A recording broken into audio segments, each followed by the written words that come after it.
volunteer here at the Shiloh Military Park, and I am thrilled, as always, to return on the anniversary of the battle in order to provide these interpretive hikes across the battlefield. We try to talk about the battle at the time and at the place roughly that it was going on. So how many of us were in Fraley Field at 5:55 a.m. this morning? Well, then there's these, and then there's the smart ones that knew well enough to sleep in and then show up later. Our program today is called The Battle After Johnston, and we are going to try to look at the history of the battle after the death of the Confederate commander, Albert Sidney Johnston. But before I do that, I want to repeat something that I told some of us already. This program is rated difficult on the difficulty scale, which means two things. One, they've given me 2 hours to drag you through this amusement course. And two, we're going to go all the way back around in here where all the water starts to run off this plateau down into the Tennessee River, cutting deep, sharp, winding, wet, muddy ravines. And therefore, there's going to be a lot of going straight down, and every time we go straight down, you got to go straight back up. So we all should be in good walking shoes. I would recommend jeans because of the vines and all, although it's probably too late to make a decision about that now.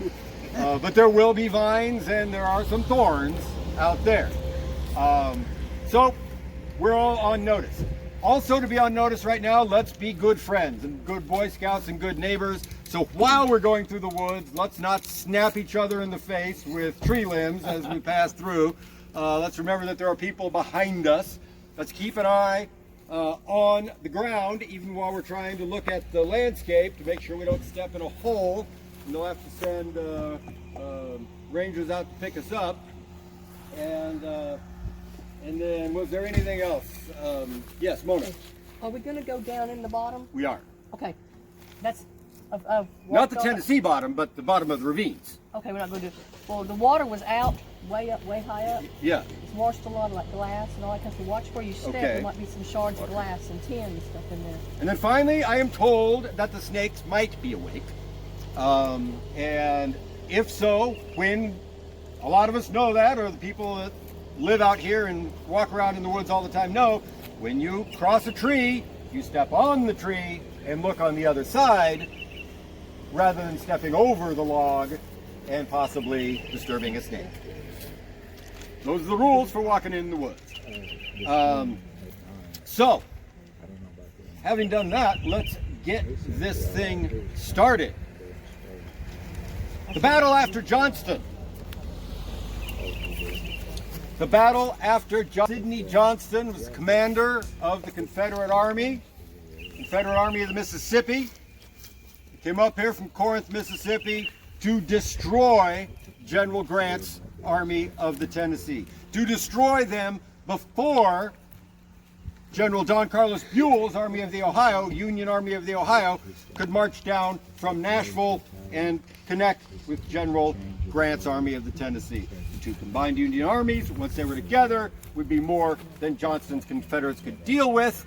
However, if Johnston could beat Grant before Buell got there, he had a brief window where the Confederates slightly outnumbered the Union forces. Best odds he was ever going to get. So, General Johnston marched his army up here from Corinth, Mississippi.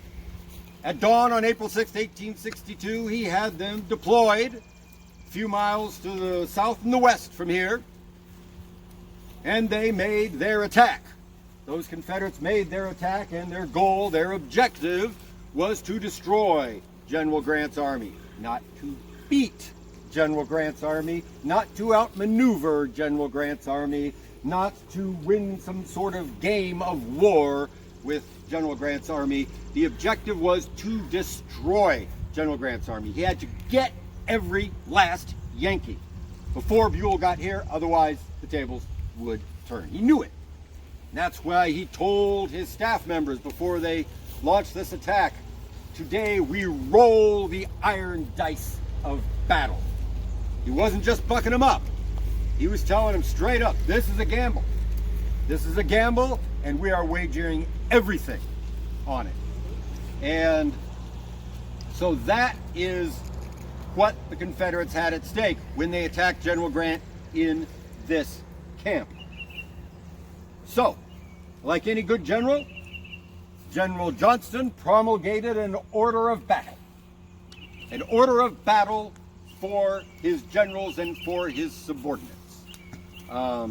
And the order of battle, as anybody with a little planning experience, especially some people who've been in the military, will tell you, there's a principle called KISS, K-I-S-S. What does this mean? Keep it simple, stupid. Keep it simple, stupid. So a battle order ought to be simple. And General Johnston's battle order was the perfect example of KISS. Almost. And being almost perfect example of KISS is actually means the opposite. He gave his generals only 2 standing missions. First, of course, it's spelled out very well. First thing, everybody knew the objective. That's what I just told you. We're going to destroy the Union Army. That's why we made this trip, and everybody from the generals to the privates knew it. That's the objective. There are 2 things we need to do in achieving this objective. And everybody will be responsible for following these things, whether I tell you to go and do this or not. And so here are the 2 things we're going to do. First and foremost, we will turn the left flank of the enemy. We will turn the left flank of the enemy. That's the east flank. Left for Grant, right for the Confederates, east for us. We will turn the left flank of the enemy, cut him off from the Tennessee River, drive him north and west into the swamps of Owl Creek and Snake Creek. Cut him off from the Tennessee River and Pittsburg Landing, and there he will be compelled to surrender. There we will bag the whole Union Army. We will turn the left flank of the Union Army, number 1. Number 2, because of the gunboats, because of the Union Navy, don't get too close to the river. Right? Now, what he says, something closer to the quote, is every precaution should be taken for not getting too close to the river so that the gunboats can shoot at them. And that makes a lot of sense because infantry cannot do anything against gunboats. Field artillery might be able to if they can get up there, but if the infantry gets up there close to the shore, the gunboats can just blast them with those big 32-pound guns, and there's nothing the infantry can do about it. So, we have to turn the left flank of General Grant's army and cut them off from the Tennessee River without getting too close to the Tennessee River. That second item is the poison pill in General Johnston's order of battle. And you're going to see how it makes some of his officers a little bit conservative when it comes time to make that aggressive choice to turn the left flank of the enemy. So, that is what they intend to do, and that is what they tried to do for most of the morning. Did anybody here go on the program with former Superintendent Woody Harrell?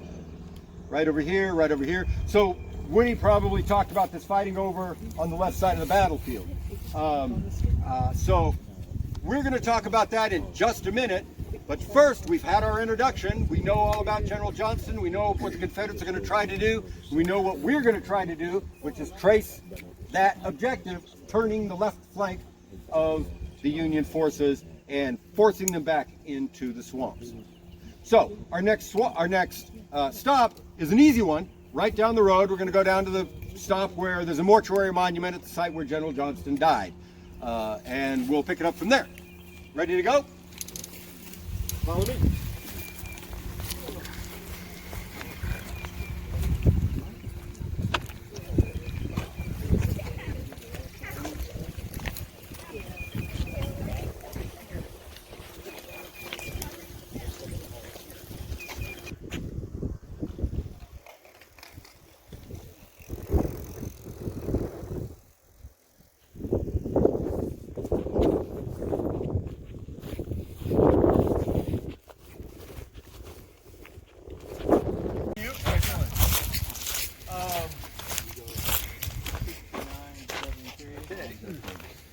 All right, the next thing about General Johnston, spoiler alert, he's not going to be around at the end of the battle.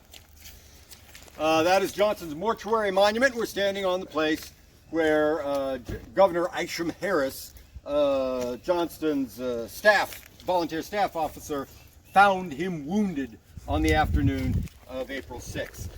And he would soon after that, Johnston died. Now, but that is what we're going to get to here. And I want to stop before we actually go to where I want to go, simply not to look at Johnston, but to turn around and get this beautiful view of this beautiful country in front of us.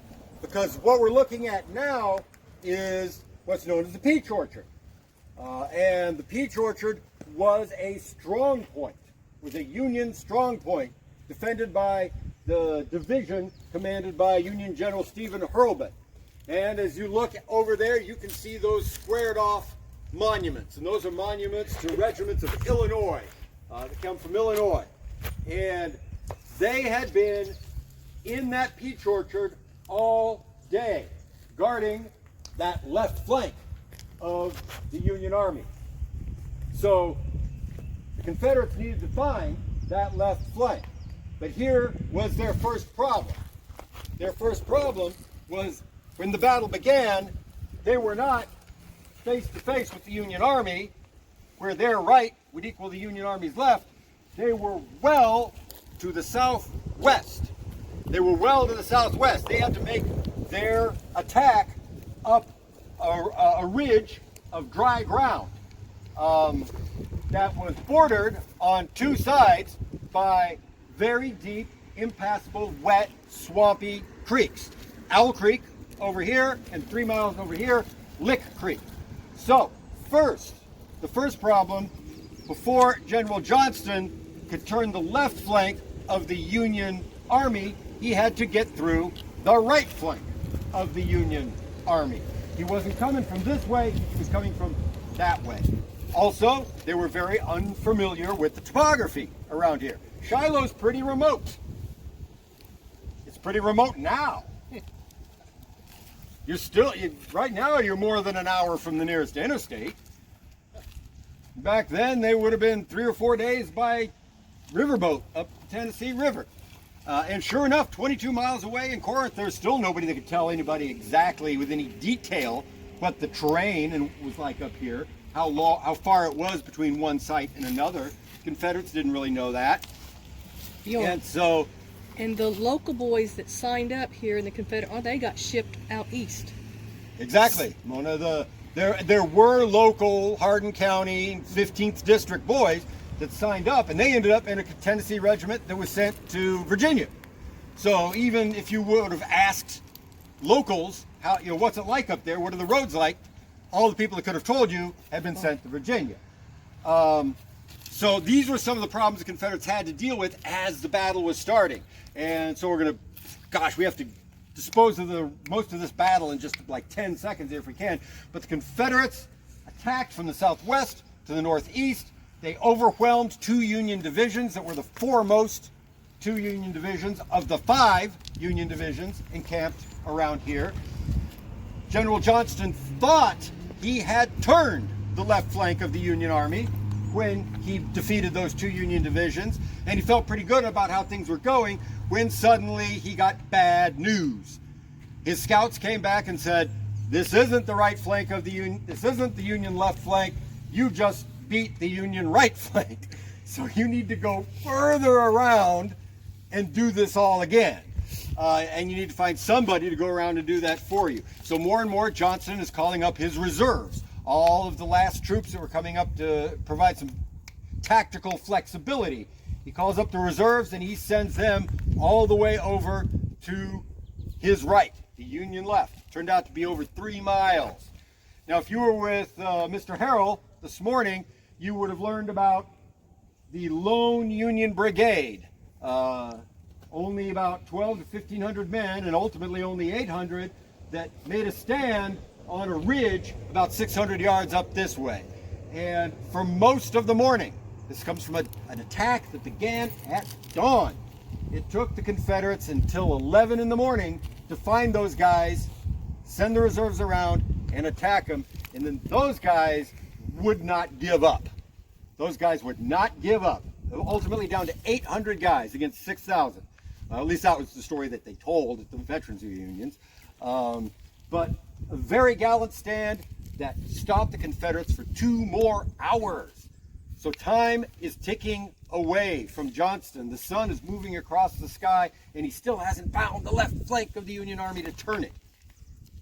But finally, those guys under Stuart, under Colonel David Stuart, are pushed aside, and the Confederates come through there, and the Confederate reserves come up here, and finally, at 2:30 in the afternoon, General Johnston is able to get a good, strong, coordinated Confederate force to come up out of this plateau and finally attack this strong point on top of the high ground in front of the peach orchard. Hurlbut and his men, his Illinoisans, are in the peach orchard. They cross the road. There's artillery guns right here, and then another line of battle going off into the woods. At 2:30, General Johnston made that attack. Confederates came up. There's a horrible, bloody, vicious fight out in these fields and in these ravines, and after an incredible bloodletting, the Confederates pushed them out of that position and pushed them to the other side of the peach orchard, where the Federals rallied and made them do the whole thing over again. Now our story's about to start there, but where our story really starts is after this victory. After this big, well-earned, bloody victory, General Johnston sat here on his horse all alone, having sent his aides around to do other things, and bled out from a wound to the leg. Governor Harris rode back from the front, found the general alone, reeling in the saddle. General Harris jumped down off of his horse and led General Johnston's horse, Fire Eater, back into this ravine. Let's go on down to the ravine.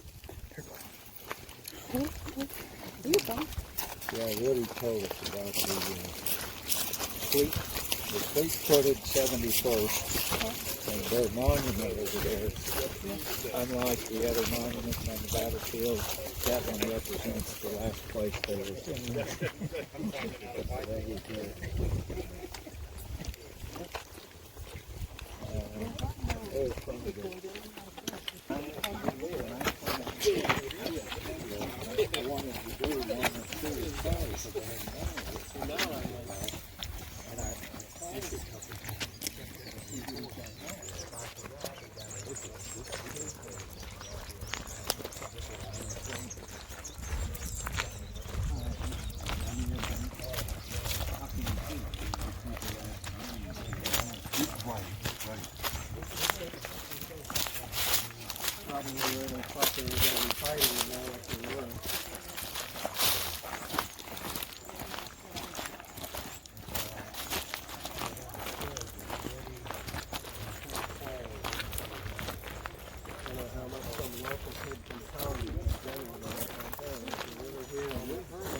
Well, the only thing they can do is get in the roads because there's some roads on the whole dirt trails.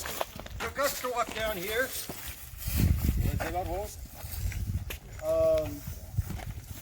In about as much time as it took us to walk down here, Governor Harris brought General Johnston down here, got him off the horse, laid him out. General Johnston was already unconscious. Within a few minutes, the commanding general of the Confederate Army was dead. It's all a very dramatic scene, but we don't really have time for drama right now. We need to talk about what happened next, because General Johnston and his army had just spent more than half the day trying to do the first thing they were trying to do in the morning: turn the left flank of the enemy, drive him to the north and to the west, so he could be driven into the swamp. They had not been able to do it when they seemingly won a victory in the morning, and then it turned out it wasn't the left flank of the army. They had to go find someone else. Then they came around and they met these doggone stubborn Yankees on the top of that hill over there, and spent 2 more hours trying to drive them back. and then at the same time brought up the last of the reserves. And finally at 2:30, he launched this vicious attack that resulted in a very bloody battle that resulted in the death of Johnston and a very, very slight advantage for the Confederates. They had not turned the left flank of the Union Army. They had simply attacked the left flank of the Union Army in the front and pushed it back a few hundred yards. And so the next thing that was going to happen is that Union left flank was going to have to be turned. Now here we encounter one of the aspects of the Battle of Shiloh that I think is a myth. And so I'm going to get into a little historiographical arguing here. One of the myths of Shiloh, as I think, is that the Confederates, after the battle and after they didn't win, some of them like to remember that after the big victory that Johnston had led them to, and Johnston had gotten killed, that the Confederate Army paused. The Confederate Army paused because it did not have a leader. It did not have one leader to take them ahead. And that led to the next thing, to the next thing, to the next thing, and ultimately they should have won, but they didn't win, and it was somebody's fault. And, this is all the kind of fault finding that comes in the wake of a lost battle. But it really is, in my opinion, as much myth as not that there was a pause in the battle. The Confederates who pushed forward continued to push forward. Now, there was a time when there was no commanding officer here. Now, shortly after the death of Johnston, obviously word went to General P.G.T. Beauregard, the second in command of the Confederate Army, that he was now in command. He was way over at Shiloh Church, so there wasn't much he could do, and it would be a long time before he found out. In the meantime, there were other Confederate leaders here. General John C. Breckinridge, commander of the Reserve Corps. Mostly the commander of the men who are in this area and astride the road, and the men who had fought for the Peach Orchard. He was brigadier general. He's a high-up commander. He was there to make decisions and keep moving the men forward. Second, shortly after the death of Johnston, as soon as he found out about it, Major General Braxton Bragg, who was responsible for commanding the center of the Confederate Army, learned that General Johnston was dead and took it upon himself to come over here and take over and provide a new common head for the Army. But for all of these efforts, of generals riding around and deciding who's going to be in charge now, the Confederate soldiers and the lower level commanders continued to attack. They continued to attack. Now, there's one thing that we need to understand about the very nature of a Civil War battle. They tended to be spasmodic. They tended to be spasmodic battles, meaning they happened exactly like they did at the top of the hill over here. The Confederates came up and they spent a long time getting ready and getting their men in order. And the Yankees sat over there at the other side of the Peach Orchard. And during that time, there was very little intense fighting. The skirmishers were popping away at each other. Sharpshooters were trying to pick off officers. The artillery was shooting cannons at each other. But for a long time, it was a very low-key, quiet kind of battle. And then when Johnston gave that order, everyone went up and over. The two lines of battle came close, face-to-face with each other. They slaughtered each other. They blew each other to pieces. The Yankees fell back. The Confederates lurched forward. And then, in that moment, both armies collapsed in exhaustion, with lots of officers killed and wounded, lots of men killed and wounded. The organizations needed to reorder, rally themselves, and then start over again. So there may have been a pause in combat, but it was not any leader's fault. That's just the way Civil War battles happen, especially if you keep attacking the enemy in the front. The key was the very first key that General Johnston gave to his subordinates: turn the left flank of the enemy. Don't attack it in the front, get around the end of it. And at this time, even though Johnston was dead, there was a huge opportunity for the Confederates to do just that. I said that there was this story about the 800 valiant Yankees holding back 6,000 rebels. Well, it wasn't. It was a little more than 800 Yankees and a little less than 6,000 rebels. But once Stuart and his men fell back, there were two Confederate brigades. Mississippians, commanded by General James Chalmers, and then some Alabama and Tennessee troops, maybe, commanded by General John Jackson. And the two of them a division with an overall commander, General Jones Withers. So there's a very strong Confederate division up over here. They have their orders. They know the orders. They know what to do. And so they continued to attack. And if they continue to attack, they will find themselves beyond the left flank of the Union Army. And this thing that General Johnston died dreaming of doing might yet happen. Follow me. We're going to go down. Yeah, I know. Did you get that, Tony? Yeah. We go down the creek here, a few hundred yards, until it bends away. Well, that's not.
They're doing it for historical preservation. They want to keep the ravines the way they were at the time of battle. And Mother Nature had other ideas, and so they came in and they built up this came up to the tree. This itself was for a artifact. That's the battle field.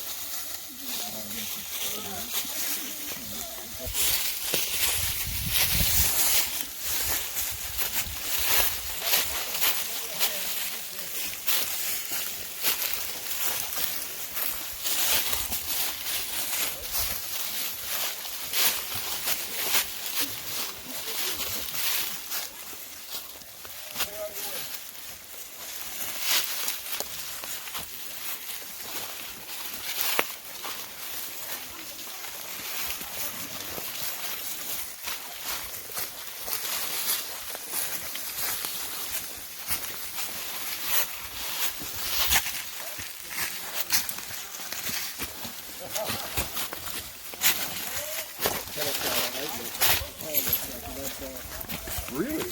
Yeah, it was really cool. Yeah, it looked like. I put it in my pocket and I go home. Then I can't find it. Oh. It's so fun.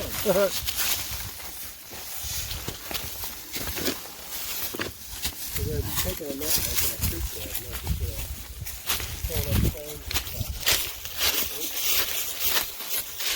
I think they're going to build a small highway and then later.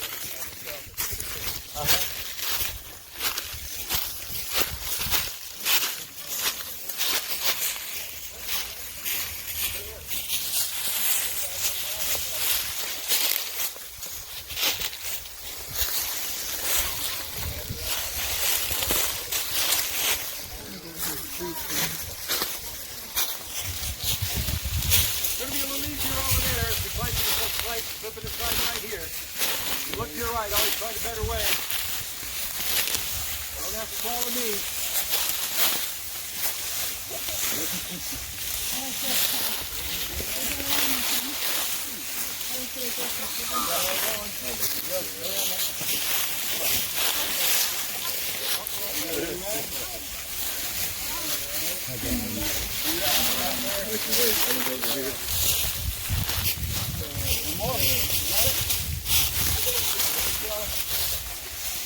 You can make it all the way to the top. Go ahead. Oh boy.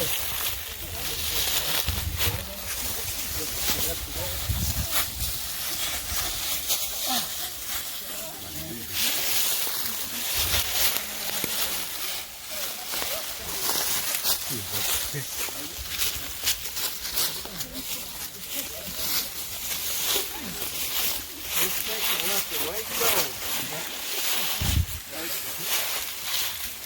Get out of your way.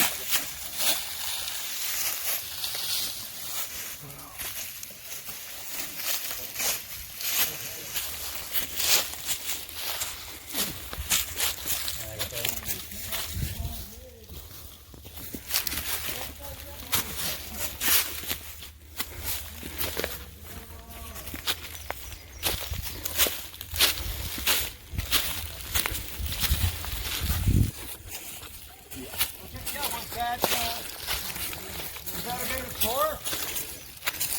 Did it rain last night? It did rain last night. Is the ground wet? It is. It rained the night before the battle. The ground was wet. Confederate soldiers, the climb we just made, Confederate soldiers made in line of battle. Would be the area where General John Jackson's Alabama soldiers were. And so they did that with leather-soled brogans, woolen suits, 40 pounds of equipment, 11 pounds of which were a musket. And so, first of all, appreciate their wind. They had pretty good cardio going, I guess.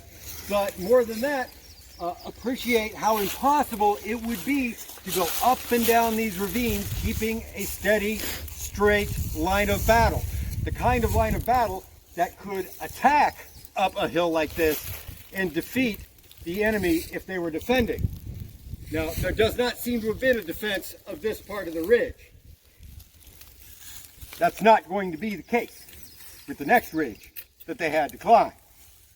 Now, what we need to do right here is make sure that we head in a due north. As soon as they tried to make their way up the opposite side, they were sitting ducks. And I'll offer you the use of my stick. Oh, Thank you very much. no. No, I was going to give it to you to use. Oh, I thought you were... You really want to give it to me? Yeah, now you need it. Hold on. All right, I'll wait till you get this through. Okay. There you go. Oh, thank you.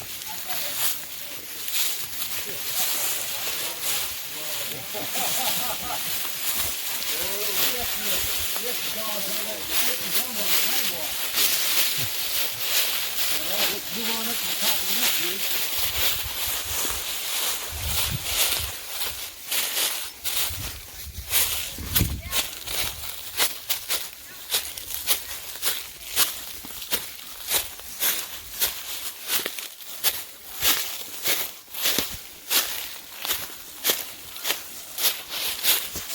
In those bushes, there's a monument over there. One of those squared off monuments. Monuments to Illinois regiment. And so, this time that they made the climb, they had opposition. And I believe that is a monument denoting the position of the 12th Illinois regiment. And they had to come on up here, and there was yet another Illinois regiment, the 50th Illinois regiment, tied into the left of the 12th. So this time, when they came up this ridge, Jackson's Alabamans had to fight for this position. They had to come on up out of there. Now, they would have gone down into the bottom. They would have stopped, they would have reorganized and formed a line of battle. They might have sent forward skirmishers, scouts, to find the enemy, and then come on up, and there, as soon as they came up out of the ravine, and look back in the ravine and imagine you're a Federal defending this position, an Illinois guy from Galena defending this position. As soon as the Confederates appear above that ravine, they're still struggling, you can start popping away at those heads. And you can start knocking Confederates back down to the bottom of that ravine. So it would have been a very bloody fight for Jackson's brigade. However, down here on the right, beyond the left flank of the Federals, is where that Mississippi brigade, General James Chalmers' Mississippi brigade, is coming around, and there they find a vacuum. They find open space. They find no opposition, and they're able to turn on their axis and fire down into these Federals. These Federals are facing this way, fighting that way. Now the bullets are coming from their left and knocking them down from the left. They've been flanked. So the next thing that has to happen, the only thing that can happen, is get out of here. Get out of here, and get out of here fast, because if those rebels get around behind us and these rebels are still shooting at us from the front, it's over. It's over for the 12th Illinois. It'll be over for the 50th Illinois. So they need to move back again. So let's take another reading. How many degrees? 0 degrees. Across the flank, every time the Federals retreat down into a ravine and hit the top of another one, they're going to stop and reform and make another stand. And Jackson and Chalmers are going to have to fight for that position again. In this approximate location was about the time when General Jackson and his brigade ran out of ammunition. That's a terrible place to run out of ammunition, but they had to pause and they had to send back for rearming, and that cost them some time. In the meantime, Chalmers and his Mississippians continued to move forward, continued to try to find the Union flank. Okay, so we're going to head up to the top of this ridge again and send ourselves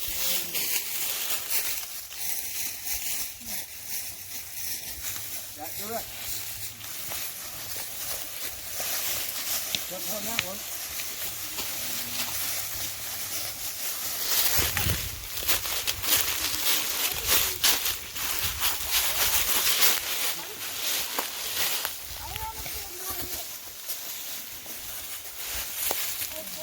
I have no idea how we got off.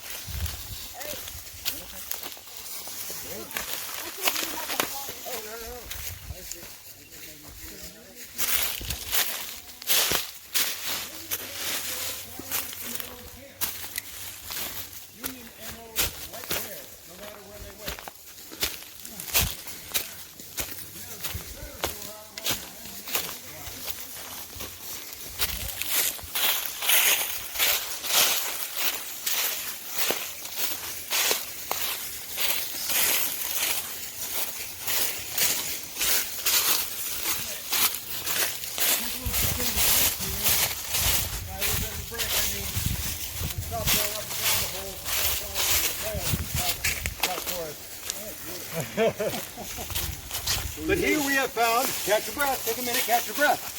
Because you've just done what 2 brigades of Confederate soldiers did, except they did it fighting. Against Federal soldiers, we're falling back fighting here. So the tablet to our left there, we're not going to walk over there and read it, but that is a tablet that denotes the position of General John Jackson's Alabama Brigade as they crested this ravine and pressed forward into the teeth of the Union resistance. What we're going to do is pick up the trail and head on over here and pick up the axis of General James Chalmers' Mississippians. Then we'll have the experience, instead of going right up in the face of the Yankees, of finally getting around the end and finding out what they can do there. Yeah.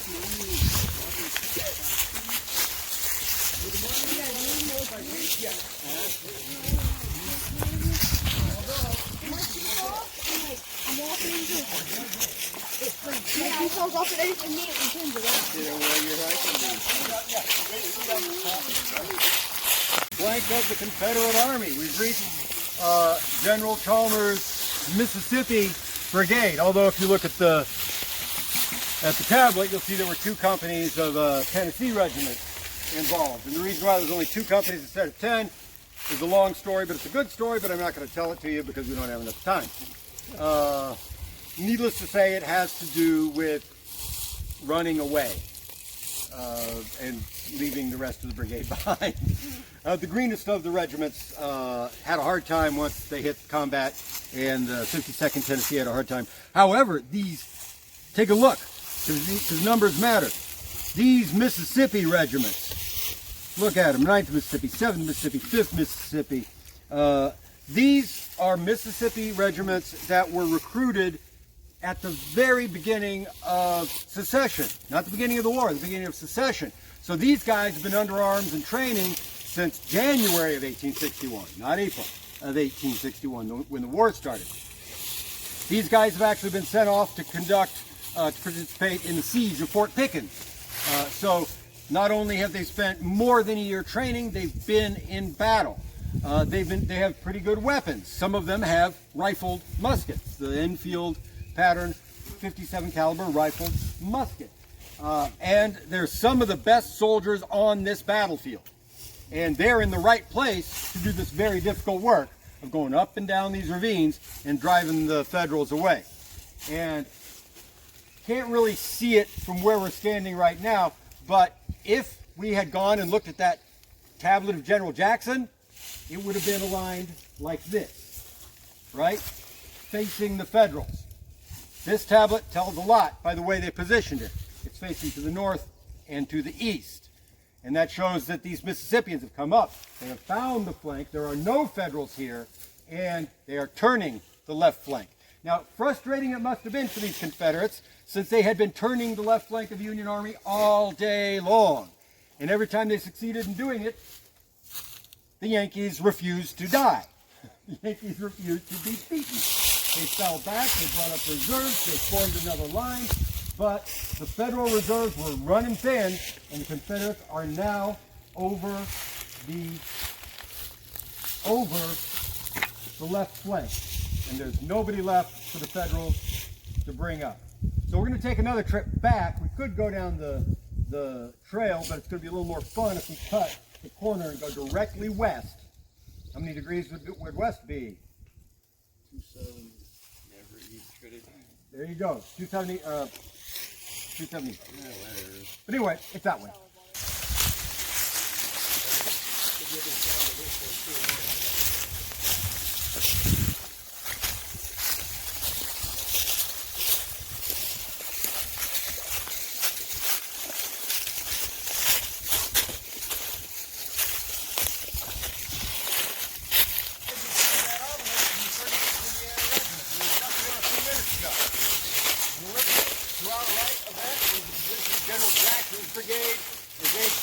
This ridge. The first important thing I want you to see, what do we have here? It's cavalry. It is cavalry, but what does it mean? It's a camp. Where we're standing right now is a Union encampment. We're not out in the woods. We're in an encampment, which means these big, tall Sibley tents are lined up all the way back down toward this ravine. About 500 Ohio cavalrymen were living here, and their horses were living here.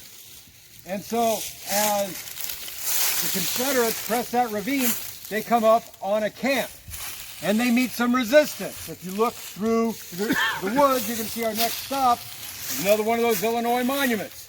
See the concrete through there. The marble, I should give it credit for being what it is. That granite through there. And so this Union line of battle, the 57th Illinois Regiment from Chicago, they're all in line of battle down through that swale and up onto this, and then they're behind the tent of this camp. And beyond the left, there's a ravine. A ravine is also blocking their sight. So when those Mississippi troops come down through that ravine, just like we just did, and come straight up, they're going to land square, right on the left flank of the next Union line of battle. They keep doing what they were ordered to do by the deceased General Johnston. Turn the left flank of the enemy and try to drive them in that direction. They do it, and again, they flank one more Union line of battle. Let's go down and visit at the monument to the 57th Illinois Infantry, Colonel Silas D. Baldwin, commanding. If you want, you can take some time to read the inscription there. But the three important pieces of information is they arrived here at 2:30 in the afternoon, and then they fought for this position until 4 in the afternoon.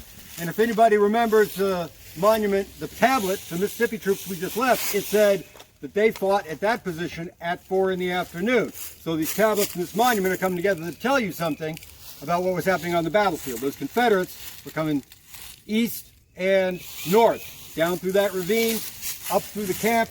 They took the 57th in the flank. And as a result, 57th Illinois took heavy casualties. 3 officers and 24 men were killed in this position. 7 officers and 103 men were wounded.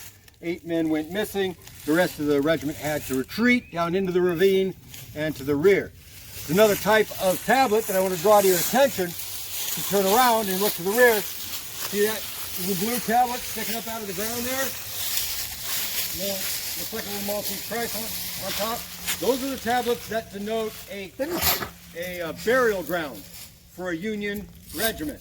In 1866, when the Quartermaster Corps came through here and retrieved all of the Union dead from the battle and took them to the Shiloh National Cemetery, they marked the mass graves in which they found the Union bodies, and that grave was the bodies of the men from the 57th Illinois Regiment who had died just a few feet away. 27 bodies roughly would have been in that grave. So the next thing to know right now, to think about right now, is this sun keeps moving across the sky. General Buell is marching to the assistance of General Grant. The Confederates keep turning the left flank of the Union Army, and they never seem to get them cut off from the Tennessee River. They never seem to get them cut off from the Tennessee River. The Federals keep rallying, reforming, and making another stand. But now, the last of the Federal Reserves, the Mississippians and the Alabamans do not know this, but the last of the Federal Reserves have been driven away, and now only the center of the Union line of battle is holding on. Only the center of the Union line of battle is still fighting. So once this battle is over, as I said, these battles were spasmodic. So Jackson and Chalmers attacked this line of battle, and then the 57th and all the other regiments down there fought, and there was a terrible, loud, horrible, bloody, gory battle. And then once the Federals fell back, it was silence. It was silence while the Confederates reformed their lines and decided what to do next. And what they would have decided to do next was based on where there was still fighting, which was the center of the Union line of battle, which told them there are more Federals still fighting. Therefore, what do we do? Go toward the noise. March toward the noise. That's Napoleon. What does Johnston want us to do? Turn the left flank of the enemy. And now we have silence in front, fighting over there. We'll turn the left flank of the enemy. Okay? We're going to do, got another hole to go down into. How are we doing? You doing okay? Good. Me too. I was hoping you would say you were tired, you wanted to go back to your car. But we're actually doing good, and we're making time. We're on schedule. So, into the hole. Follow me.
Jimmy likes to ride his bicycle around town, and the Secret Service had to try to figure out how to follow him. Well, this guy said, what did he the goat guy, I don't remember what he said. But on this day, on one side of the street, Jimmy Carter was born. And I guess he was a regular visitor up there to the National Historic Tract because the ranger kind of rolled his eyes and all the Area called Cloud Field. Those of us who've been to the park before, we all know what Cloud Field is. The deal is just good with us. Go ahead. It's stuck in my leg, so you might want to go first. Or you might want to order. Oh, good. Right up here on the top of the hill is Cloud Field.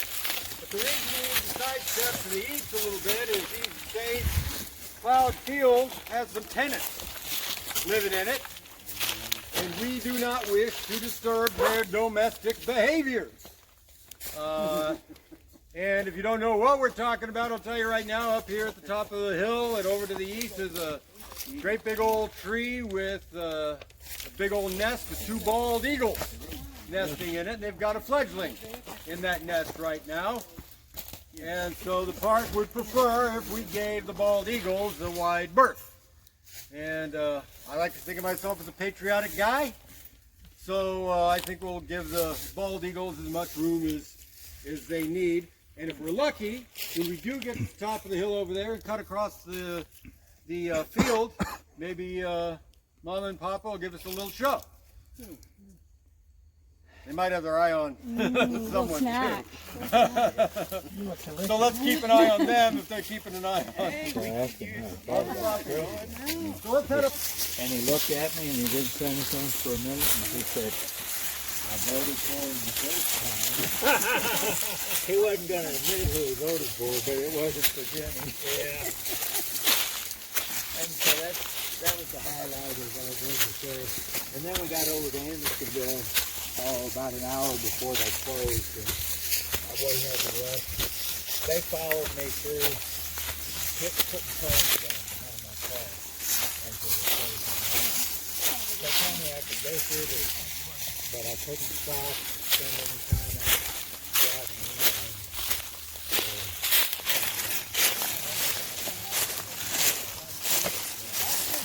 Let's go back here either, but I got to just so you when you go from here up to the road, and then across the field on the north side of the road. Yeah, technically, this whole side of the field is closed. Don't call it cheap. We're moving straight across.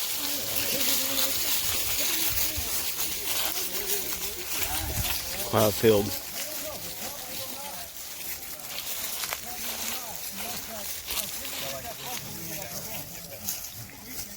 We're going over to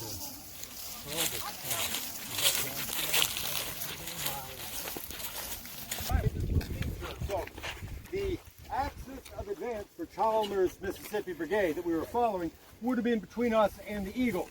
The Eagles have a nest in that pine tree over there that's enclosed by the fence. Yeah.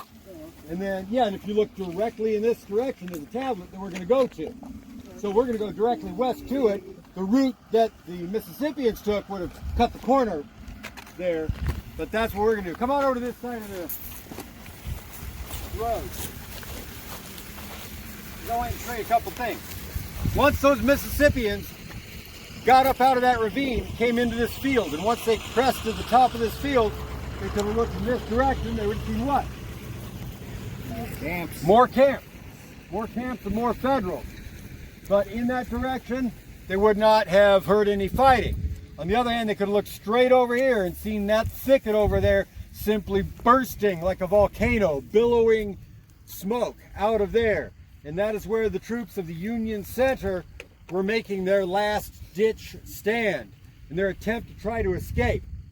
And so, once again, these Confederates have found Federals in their way, and according to General Johnston's law, General Johnston's order, they need to turn the left. Exactly. And so General Withers in overall command, General Jackson turns his Alabamians to face, now they're almost due west. The Mississippians come up over here and they reorient under General Chalmers, and they march at quick time straight across this field. About half the space we have to cover, so double quick time. Nah, quick time will do.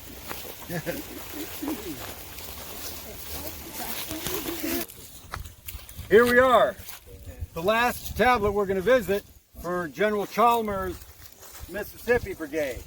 And when we go down the road here in a little bit, we will walk past the tablet for General Jackson's Alabama Brigade. In fact, that monument you see on the other side of the road there is the Alabama Monument. The state of Alabama chose to put their monument to the Battle of Shiloh, to their veterans, to their soldiers, on the spot where Jackson reached this road. This is the road that we parked on. See, we could have saved a lot of trouble. We just come straight on down the road. But then, what would have been the fun in that, right? So, by 5 in the afternoon, by 4 in the afternoon, they'd driven those Illinoisans, the 57th Illinoisans at Chicago Regiment. They'd driven them off that line and cut them to pieces and left casualties strewn all across that ravine back there. Then they continued to attack, and they continued to cover that ground that we covered in this last leg of our journey. And then once they got to this area of Cloud Field, they could hear fighting going on over here, fighting in the Union Center. It was the Union Center making their last effort to hold off the Confederates, their last effort to escape from the closing trap. So once again, they turned the left flank. The Alabamans pivoted from going north to going west. The Mississippians came around their end, pivoted this way, swept in like this.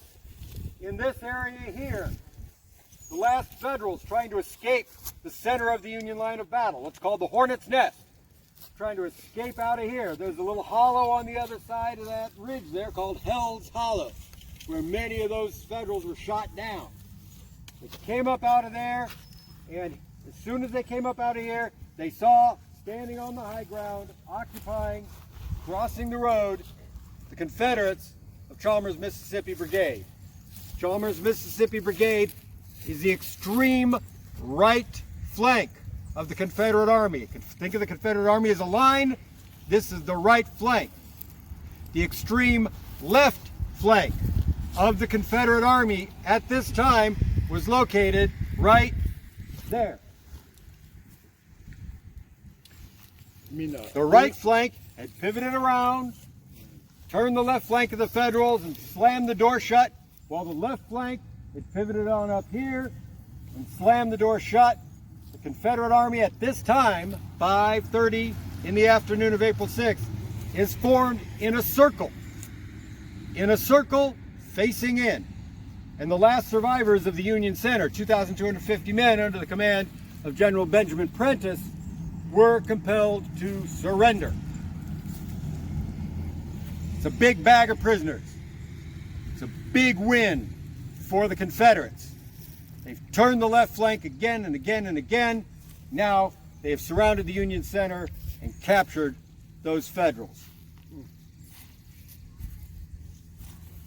But there's some bad news for the Confederates.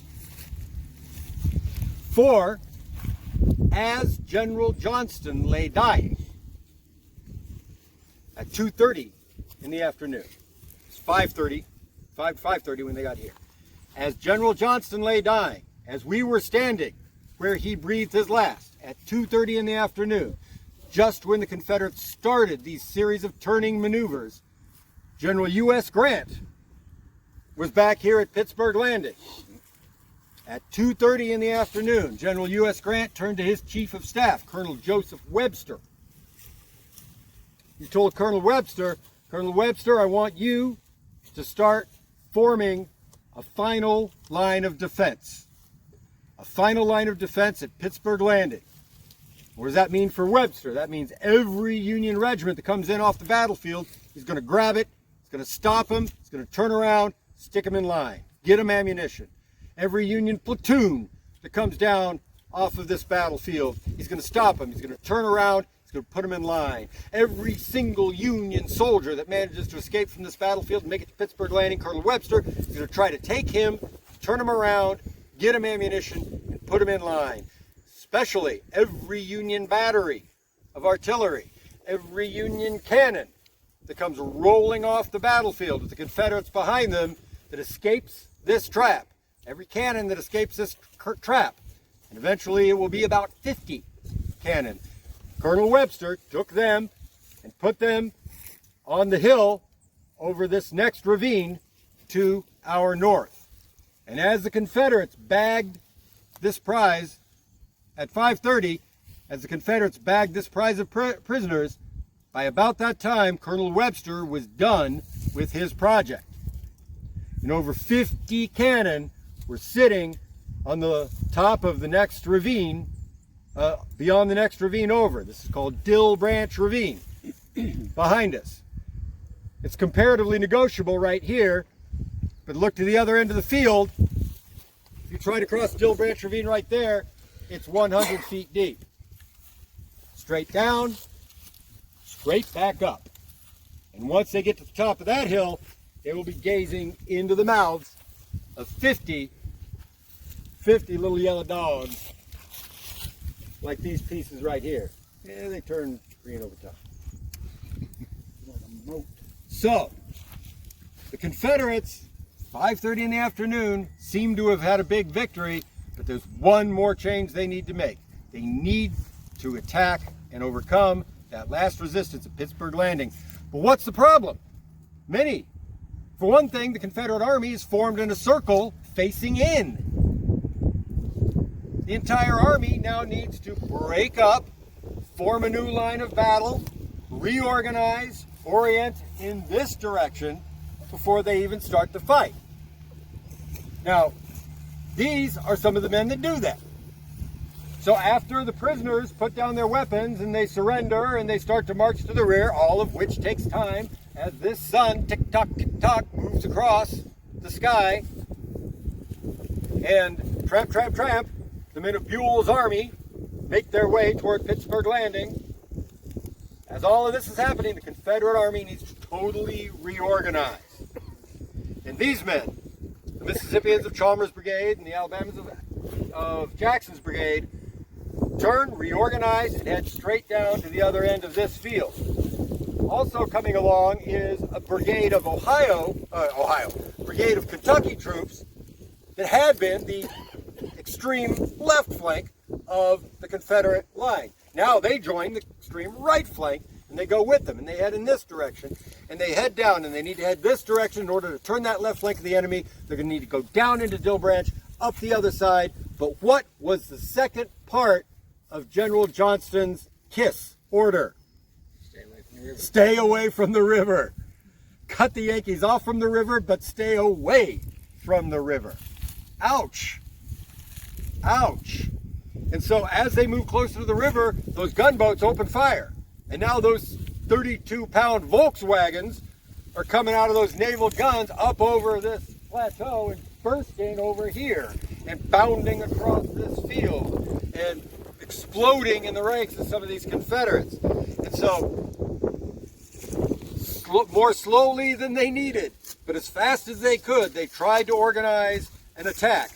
And Chalmers was able to get down there to the Indian Mounds that are just beyond those woods. And Jackson was able to join him down there. And two other Confederate brigades, woefully under strength, were able to form in this field. And while they were doing that, this commander, General Bragg, who I said had come forward to become the overall commander of the right flank after Johnston died, General Bragg was trying to organize more Confederates to attack in this area. While he did that, this is Clanton's Alabama Cavalry. This is, gosh, over there is Chalmers. You know what I'm talking about, right?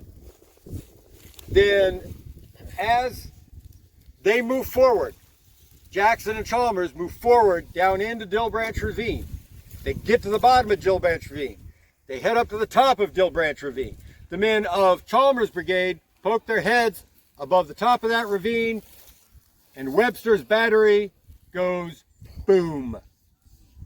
Webster's battery goes boom. Locals at the time said that the Battle of Shiloh could be heard 50 miles away. It's Jackson, Tennessee. They said that 10 miles away, Savannah, Tennessee, the ground was shaking. The time that that happened was 6 o'clock on the evening of April 6, 1862, when that battery of artillery blasted the Confederates right in their faces. Confederates ducked back down into Dill Branch Ravine. The Mississippians, the Alabamans came up on their left. Jackson's Alabamans came up on their left. It was then that somebody came up to General Jackson to inform him, just to let you know, sir, we are out of ammunition. So Chalmers has already peaked above the rim of Dill Branch Ravine and pulled his head down as fast as he could. Jackson now realizes that they are out of ammunition. So those two brigades withdrew to this side of Dill Branch Ravine.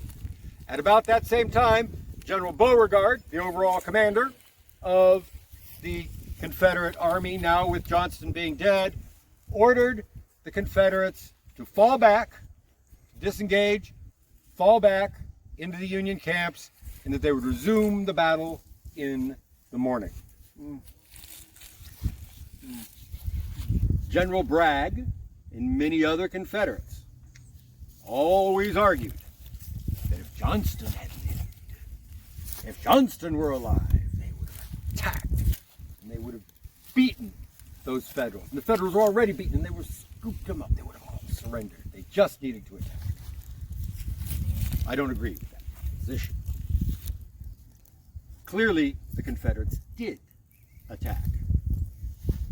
And one taste of all the lead that Webster's battery could cough at them was more than enough for those Confederates to come back. Confederates did attack Pittsburg Landing. They attacked Pittsburg Landing with as much force as they could muster after an entire day of bloody combat. And they didn't win. So, General Beauregard did order them to retreat. But it is my opinion that under no circumstances would these Confederates have defeated those Federals on that night. The Battle of the 6th was at an end. Okay, we've reached the end of our talk with 8 minutes to spare. But we are also about 15 minutes from our cars. So, however, we're not going back the same way we came. We go straight down the road to our cars. If anybody wants to get to the next program, has it already started? Gosh, I think so.